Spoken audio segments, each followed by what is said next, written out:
Hey everybody, here is my 10th attempt to put this together.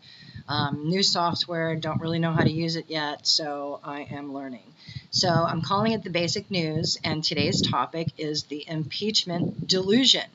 So let's start off with a little clip.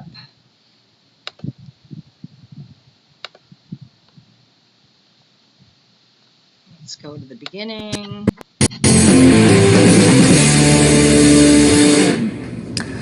Well, good evening and welcome to Tucker Carlson Tonight. We're nearing the end of our second full week of total saturation Ukraine coverage. That means every channel, every hour of the day. So at this point, you'd think it would be obvious what exactly the fuss is about. After this much talking, you would assume every person in America would understand what crimes Donald Trump is being accused of committing. But no.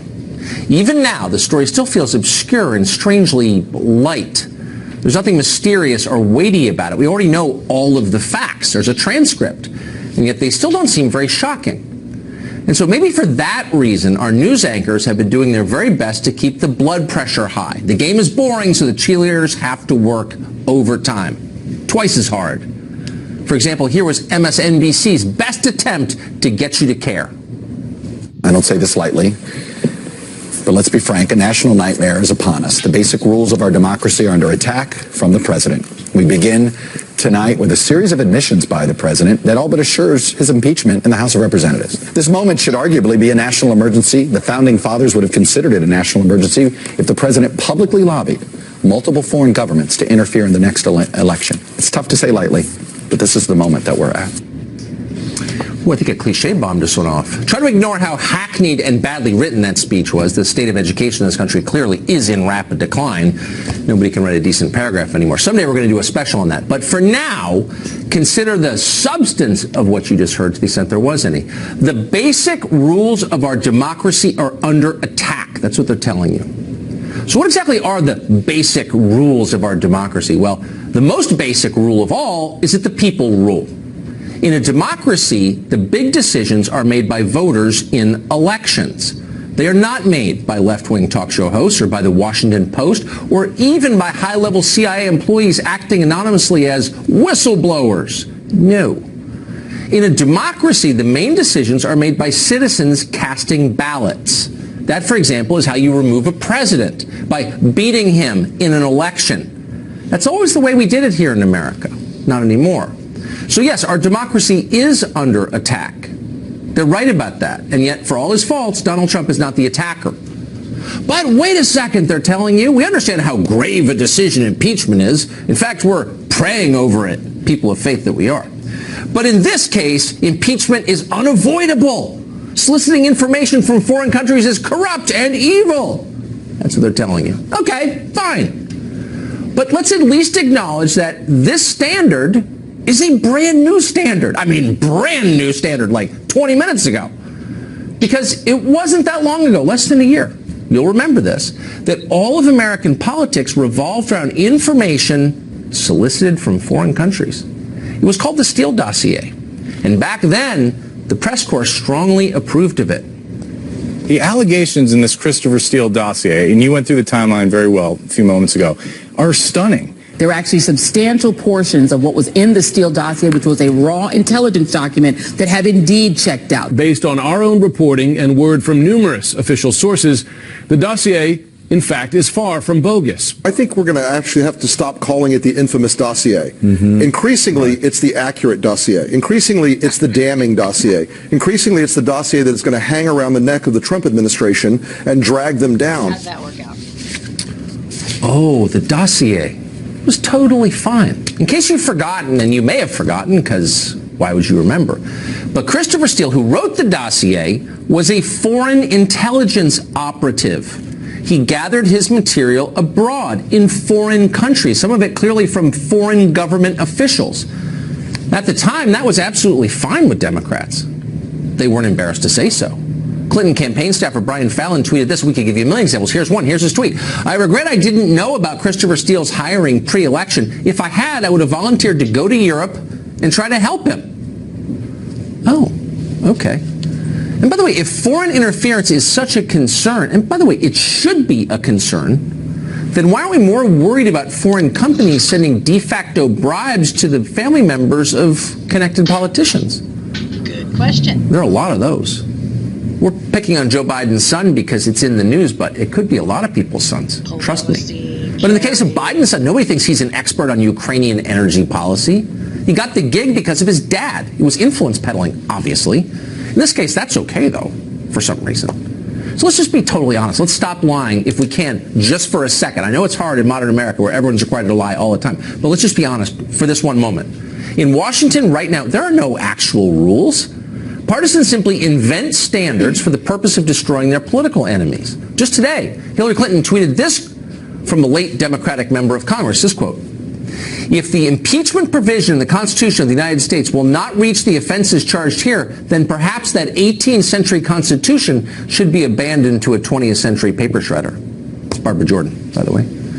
In other words, if the process doesn't reach the outcome that Hillary Clinton wants it to reach, she thinks we ought to scrap the Constitution. Oh. Probably not a question that concept appeals to Michigan Congresswoman Rashida Tlaib. This week, Tlaib told her constituents that the Democratic Party is now considering ways to arrest members of Trump's cabinet. Jailing them in Detroit would be a good option, she explained. What? Just going to arrest them? That's not third world or anything. Arrest the cabinet. You got to give Tlaib credit for honesty anyway. She's not pretending to be prayerful like Nancy Pelosi. She's just saying what she really thinks. And she speaks for, unfortunately, quite a few people in her party. What we're watching here, which you just watched in that clip, is politics itself breaking down. That's not politics, of course. That's not the effort to persuade people, bring them over to your side through reason. No. It's something different. Modern partisans on the left don't want to just win the next election. Electoral power is too transient. Voters might change their mind in the election after that. It happened, by the way, in 2016. Democrats don't want to take that risk again. So they've moved on from the goal of winning votes to utterly destroying their opponents, their enemies. They want them imprisoned, as you just heard. They want their families intimidated. They want their supporters humiliated and demoralized. They want to vanquish rather than win over. That's not a good way to run a country, but it's an awfully effective way to maximize political power. Catherine Herridge is our chief. All right, so you saw that. All right, here I want to talk about impeachment and what it is. So this is Article 2, Section 4 of the U.S. Constitution, and it says the President, Vice President, and all civil officers of the United States shall be removed from office on impeachment for and conviction of treason, bribery, and other high crimes and misdemeanors. Okay, so that's the standard. So the way the system works is that the House of Representatives is to hold a vote on the House floor, and if the majority of them agree, then they draw up articles of impeachment. Well, they have taken this vote twice, and twice it has failed. So this time Nancy Pelosi just announced that they were doing this via press conference, which doesn't hold water. So let's look at the high crimes and misdemeanors or the treason or the bribery that they're citing, shall we? So we're going to go to the transcript of the conversation. See, they never expected that President Trump was going to release this. And it kind of stopped everything in its tracks, or it should have if we had a fair media, but we don't. So I'm going to read this to you.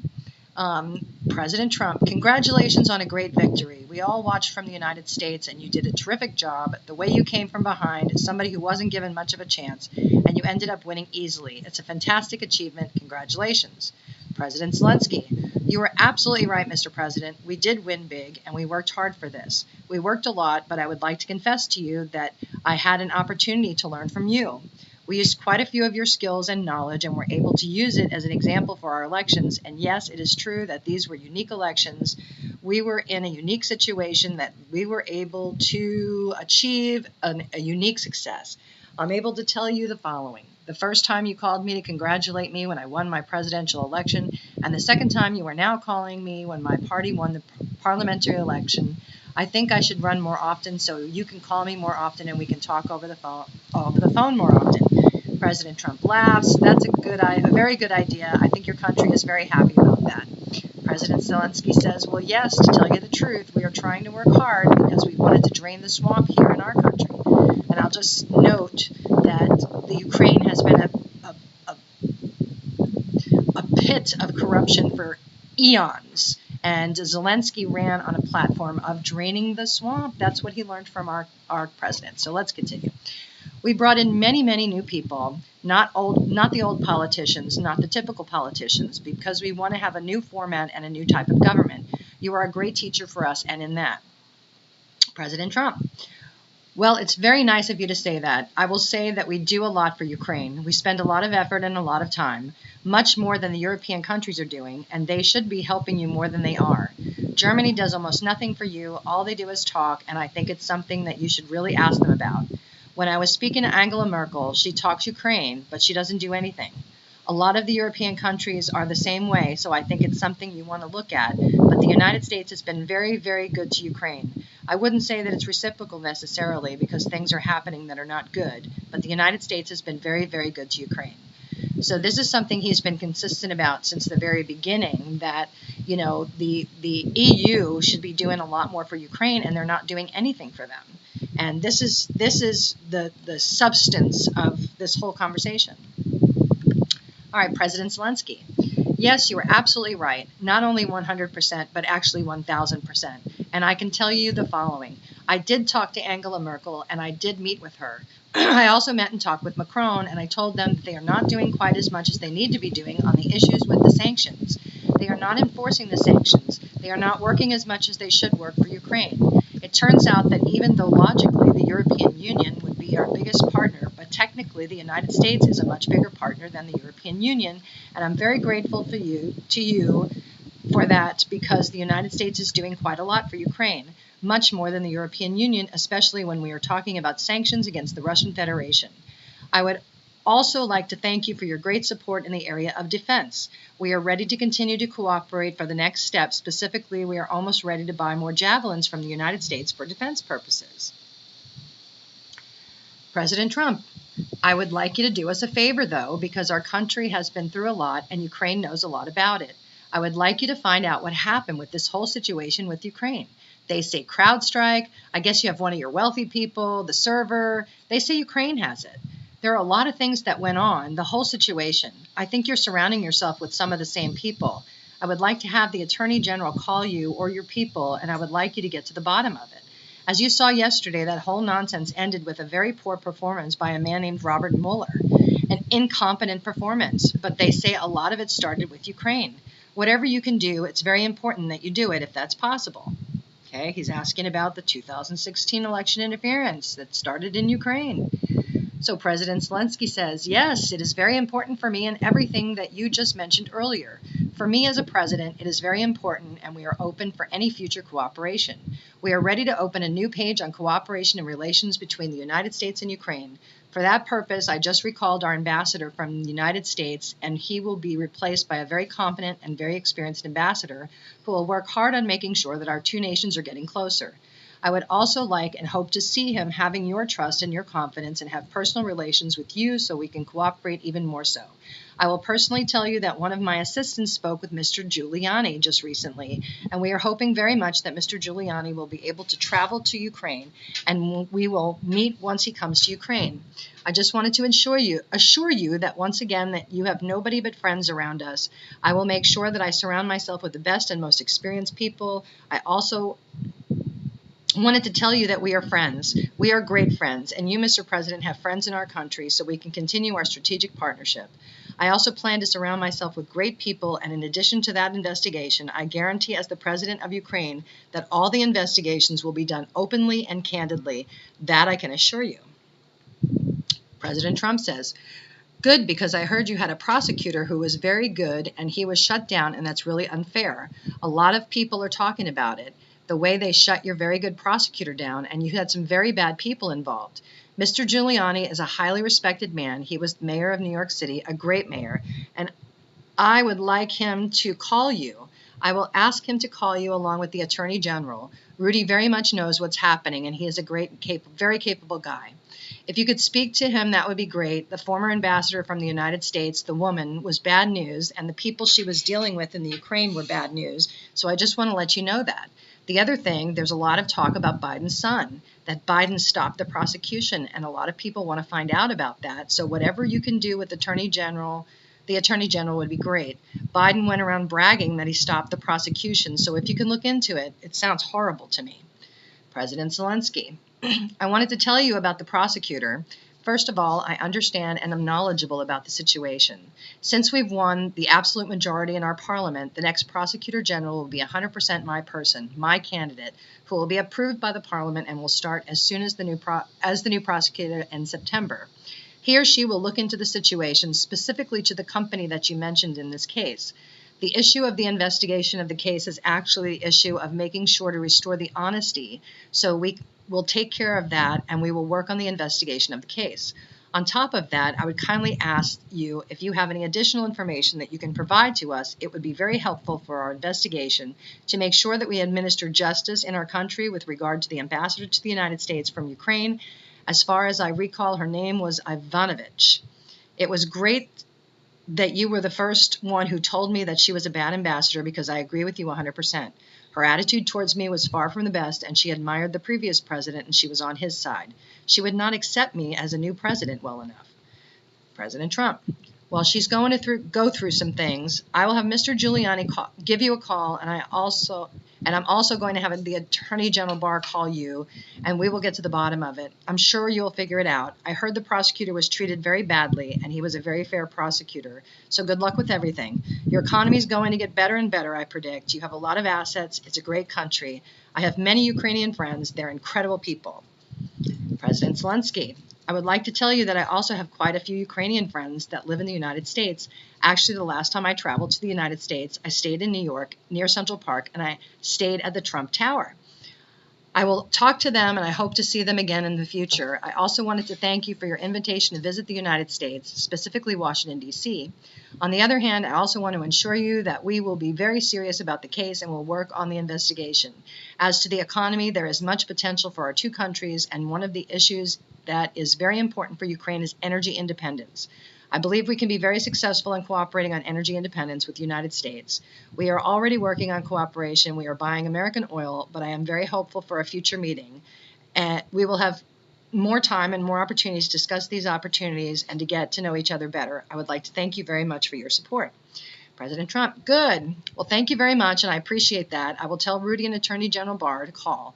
Thank you. Whenever you would like to come to the White House, feel free to call, give us a date, and we'll work that out.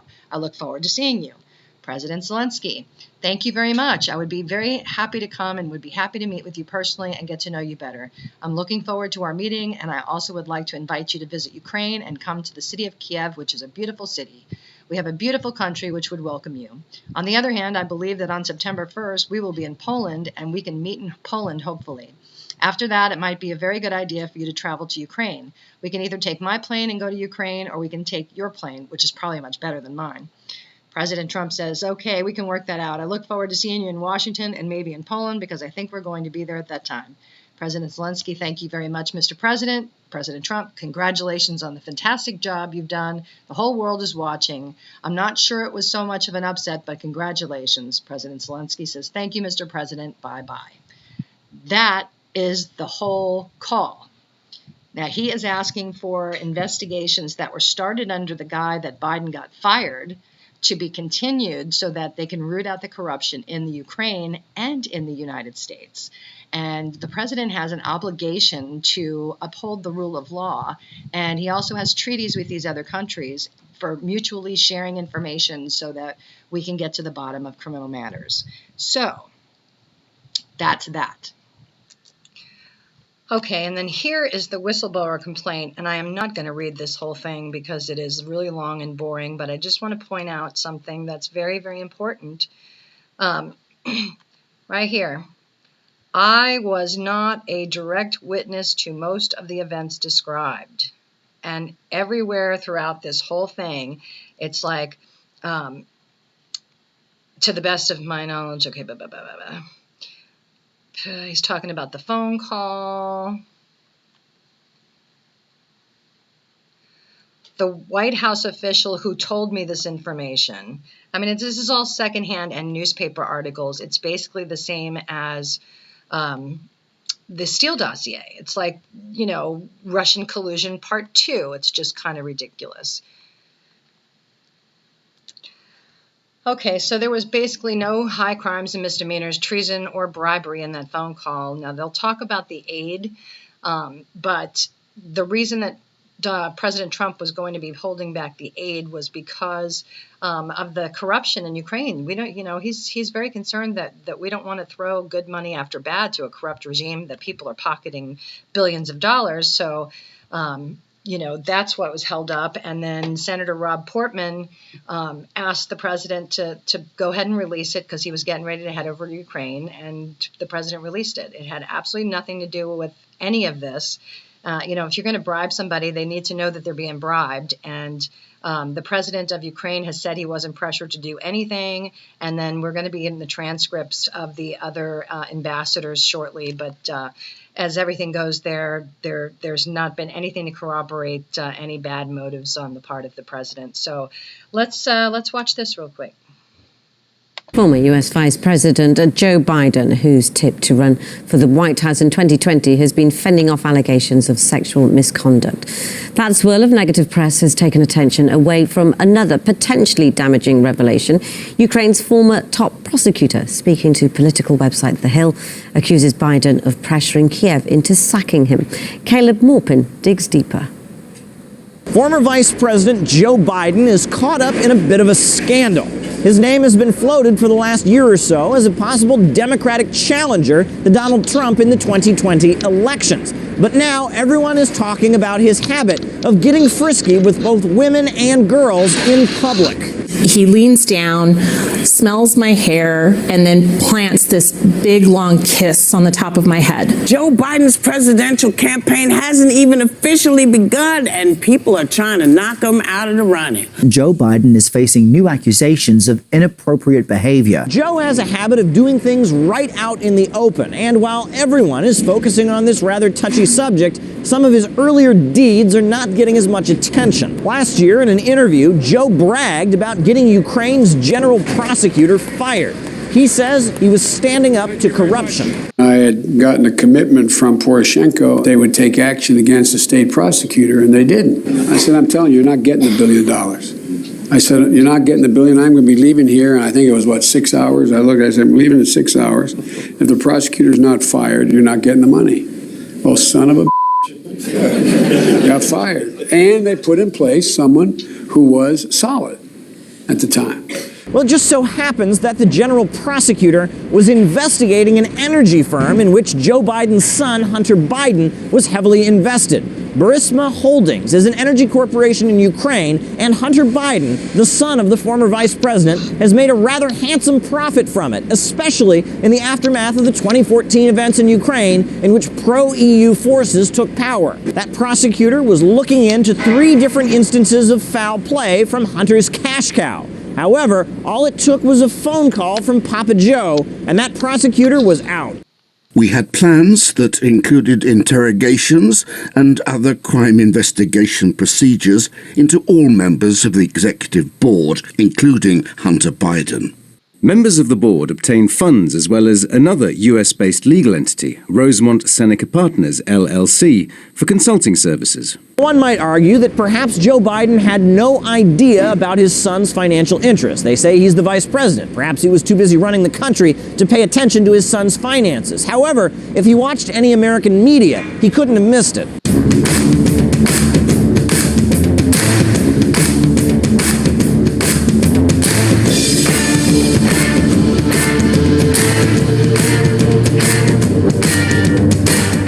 Back during the Ukraine events of 2014, the White House dismissed any notion that Hunter Biden's financial dealings had any impact on their decisions. I'm wondering if the State Department has any concerns or any thoughts about the Vice President's son joining the board of directors of this Ukrainian gas gas company. No, he's a private citizen. So, as reels and reels of video show that Joe Biden has some pretty strange proclivities, and more women come forward saying they do not appreciate his affection, at this point it's pretty clear that Joe has some even stranger skeletons in his closet that he would like to keep buried. Okay, so that's that. Conduct. That swirl of negative press has taken attention away. All right, so anyway, I hope I gave you a good summary of the witch hunt part 2.